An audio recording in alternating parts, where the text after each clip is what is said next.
Takeaway from what you saw over 3 days? Oh, obviously our board play's got to get better, and we got to shoot free throws better. Um, Liked our competitiveness. The guys played hard, had big comebacks, in all the games. But we a lot of things to work on. Our ball movement wasn't nearly what it needs to be. Um, Execution, setting picks, the physical things really need to improve. But it's November, and you go to those tournaments to find out what you need to work on, and we realize we got board play's got to improve drastically, and just every facet of the game got to get a little bit better. The way that schedule went, though, the 3 teams you played give you pretty good chances to kind of compare yourself up against them and see where you're at. No, they're good teams, and I'm sure a lot of them, were figuring out where they're at. Seton Hall and Gonzaga a little bit more experienced, but North Carolina pretty young. So everybody's just trying to figure out where they're at. So what do you think from CJ by way of that rebounding? Because it looked like at times he was one of the few guys making those hustle plays and getting by the glass. Well, in the offensive glass, he was very good. He had 9 offensive rebounds, I think, in the 3 games. Defensively, like the rest of us, the defensive rebounding numbers weren't great. But I thought he made a big step. I thought he did a lot of good things. His activity was good. His aggressiveness was good. Didn't turn the ball over.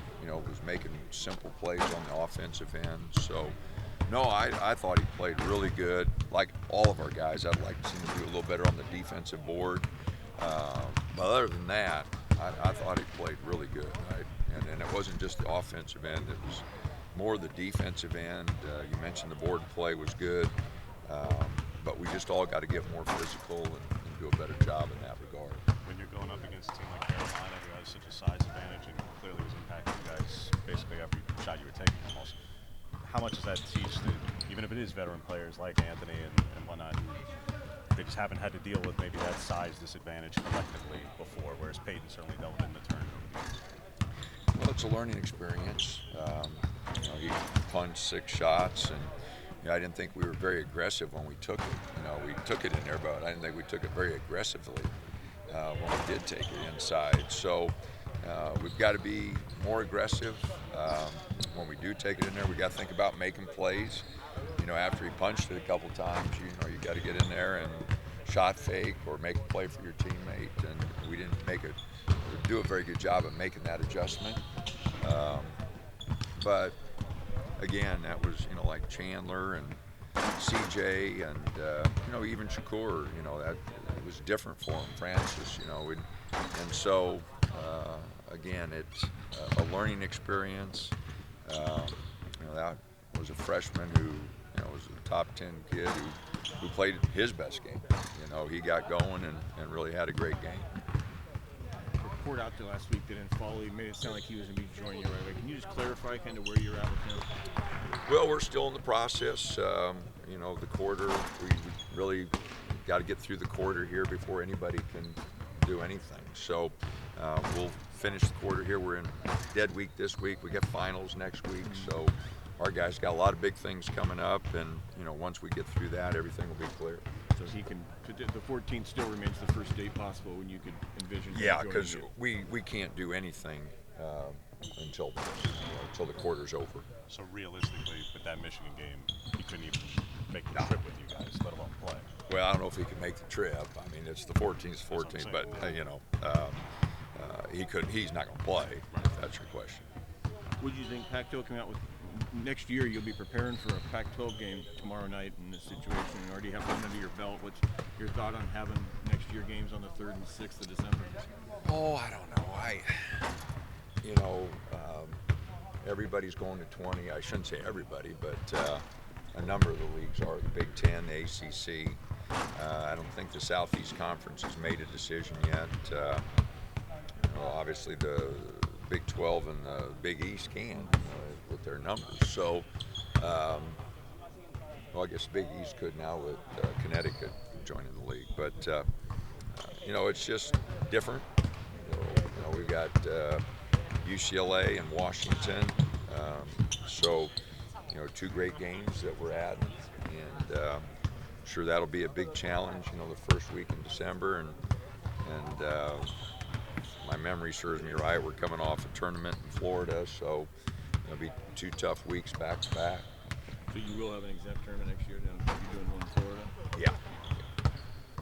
At the Orlando one? No. Generally, I would think the team was encouraged by the fact that at some points it looked like they could be blown out on your trip. I mean, there were big point differences and come back. It must have been pretty encouraging for a team that's a lot of new players working together. Well, it's not encouraging when you're getting blown out, No. but you know, the fact that they didn't quit. It showed a lot. You know, to come back from 19 and get it done, and the next night come back from 17 and almost get it done, and then we had a couple times in the North Carolina game where we're hanging on by a thread, and you know, we had a chance to get that done. I guess my question is, what does that tell you about them? You know, pretty Well, obvious, I guess.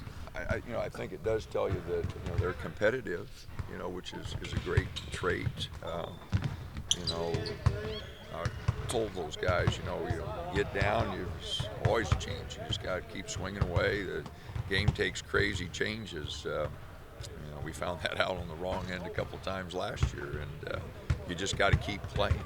And so I'm very pleased, you know, that they didn't give in to it on a neutral floor.